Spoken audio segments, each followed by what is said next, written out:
Kan kita aksesnya kadang-kadang kalau hujan ya licin. Itu kan lumayan tuh kita harus dorong atau turun dulu.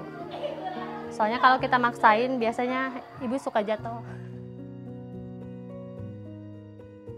Tapi tetap saya berpikir ke guru-guru yang lain, misalnya contoh seperti Bu Jentri yang di bawah gitu. Tapi beliau nggak pernah ngomong gitu, nggak pernah ngeluh, nggak pernah ngomong gaji cuma enggak sama sekali enggak. Ya kita enjoy aja. Maksudnya alhamdulillah lah, disyukurilah alhamdulillah gitu. Yang penting anak-anak udah mau belajar aja udah syukur banget. Kalau saya sampai berhenti di jadi guru ini, cita-cita saya ingin mencerdaskan anak-anak di kampung saya itu 0.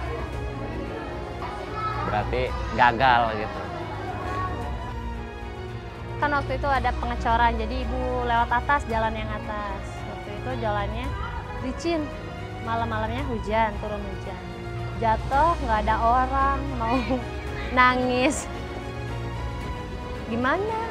Nggak nangis, ketimpa motor.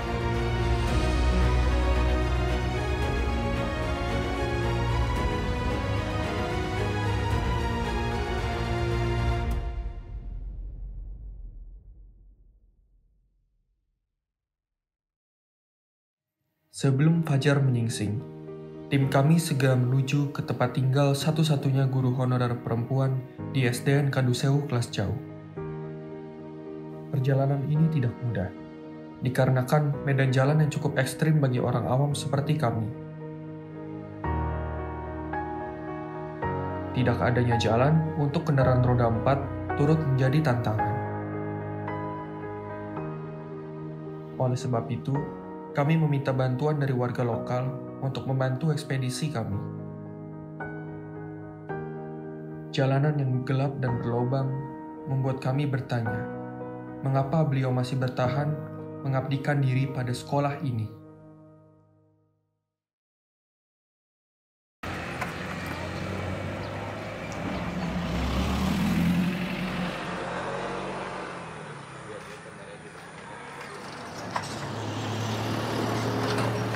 Ya, pagi subuh tim dari produksi Pilar Pengabdian sudah berjalan menuju ke kediaman rumahnya Ibu Zentri dan perjalanan sekitar 50 menit. Sekarang kita sudah sampai di depan rumahnya Ibu Zentri.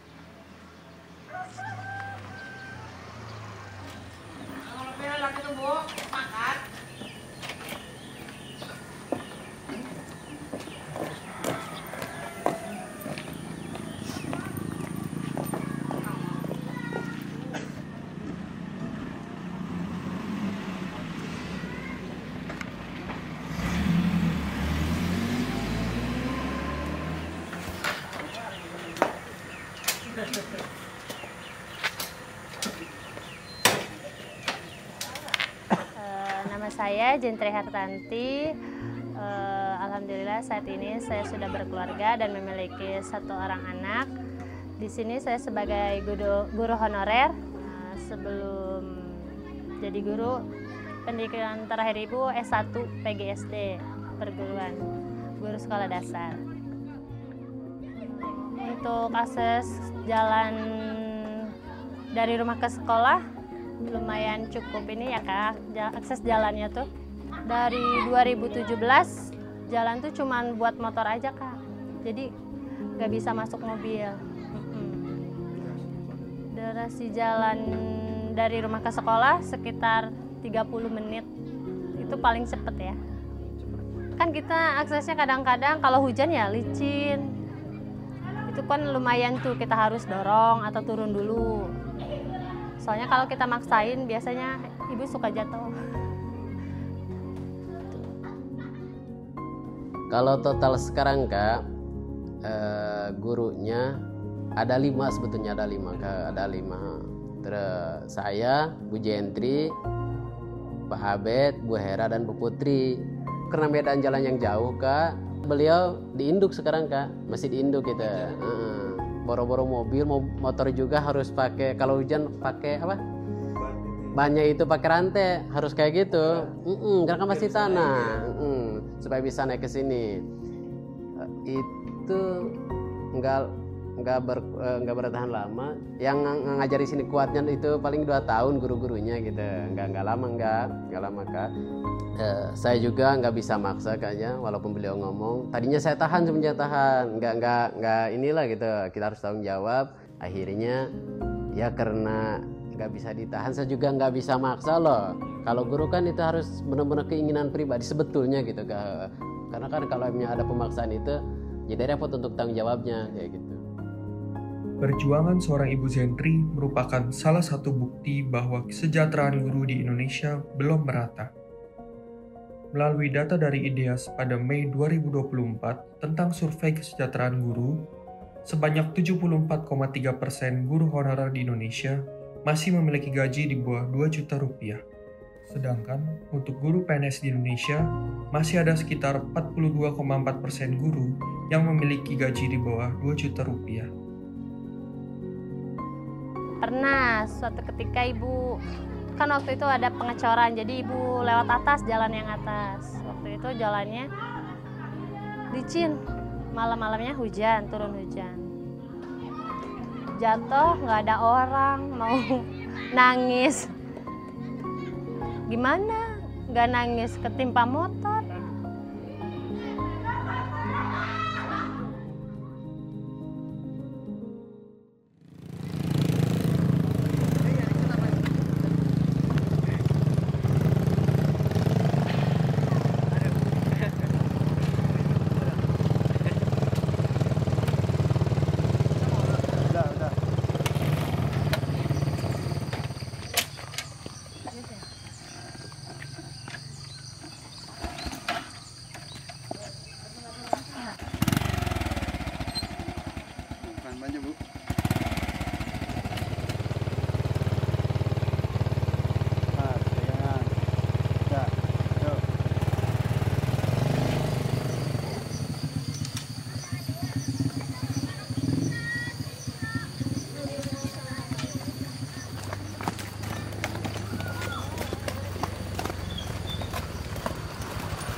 Awal mulanya ibu masuk ke SDN Negeri Kadusewu jarak jauh, ibu diajak sama Pak Soleh. Sebelumnya ibu ngajar SMP terbuka, karena di sini masih kekurangan guru juga. Akhirnya ibu ikut ke sini, karena untuk di SMP kan siang. Kalau siang orang tua agak kurang mengizinkan, karena kan akses jalan yang sangat jauh, apalagi musim hujan. Orang tua mungkin khawatir ya, apalagi waktu itu ibu masih single. Waktu itu orang tua ternyata tahu jalan akses ke sini itu susah, jadi orang tua tuh ya udahlah nggak usah ngajar di sini katanya, ngajar dekat rumah aja katanya gitu kan. Akhirnya di situ kan dilema ya, di antara harus nurut sama orang tua atau kita ngelanjutin kemauan kita gitu kan. Akhirnya aku kasih ini ya, ibu-ibu kasih itu juga paham ke orang tua sih, biar mereka juga biar nggak khawatir. Akhirnya si orang tua merestui dan nggak apa-apa. Sempat di situ galau ya, mau berhenti karena orang tua sempat bilang suruh berhenti aja, nyari sekolah lain. Ya namanya juga guru honor ya. Kalau dibilang kurang ya alhamdulillah ya. Intinya masih ada kekurangannya gitu kan namanya guru honor. Udah pernah saya pengen berhenti, cuman saya mikir lagi. Dulu di sini waktu saya belum masuk ke SD Kadusewu kelas jauh ini ya, ada banyak guru yang tidak kuat dikarenakan jalannya mungkin masih rusak ya, masih susah dijangkau. Nah saya asli desa sini, asli kampung sini. Nah kalau saya berhenti dan saya beralih profesi ya, gimana nasib anak-anak di sini? gitu. Akan semakin tertinggal lagi, kata saya kan gitu. Akan semakin tertinggal lagi. Berarti kalau saya sampai berhenti di jadi guru ini, cita-cita saya ingin mencerdaskan anak-anak di kampung saya itu nol. Nol. Berarti gagal gitu. Jadi saya semaksimal mungkin ingin tetap dan kuat hati saya ingin mencerdaskan anak-anak di kampung saya setempat dulu. Sebelum kita memulai pembelajaran hari ini, mari kita berdoa agar diberikan kecerdasan, kemudahan. Berdoa dimulai.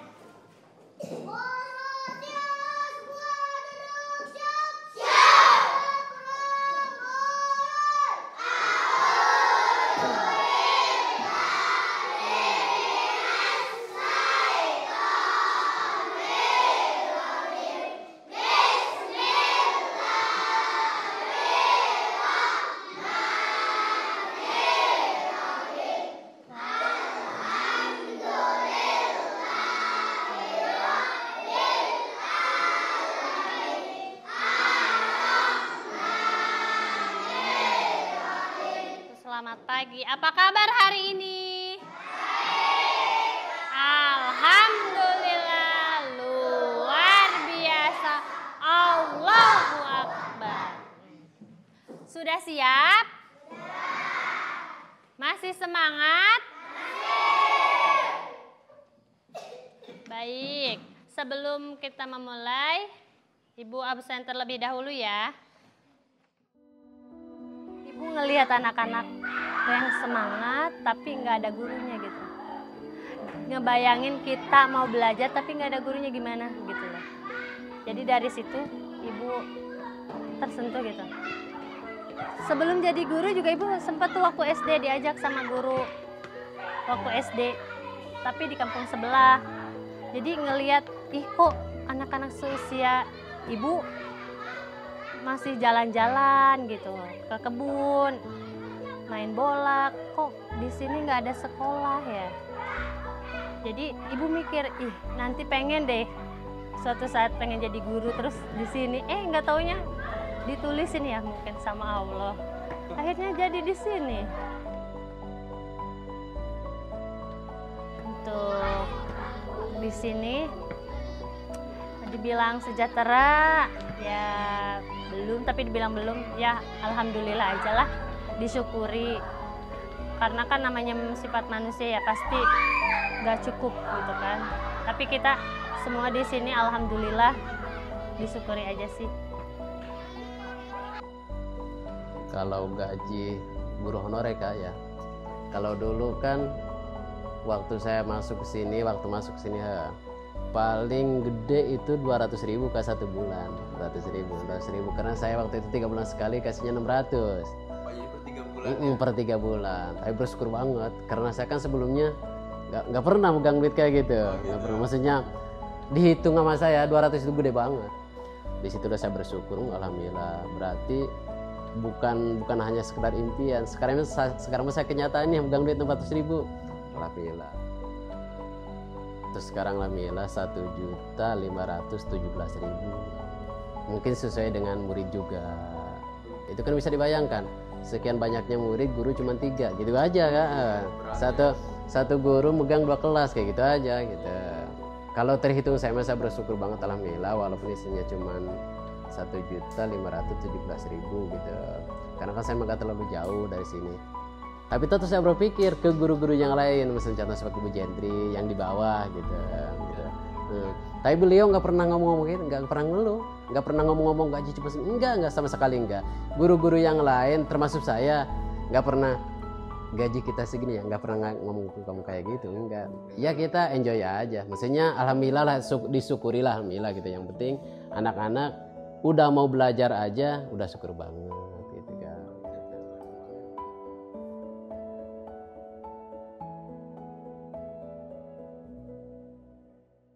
Ini dibacanya berapa? 24. Yang bawahnya 30. Yang bawahnya lagi 52. Sudah bisa dipahami belum? Sudah ngerti?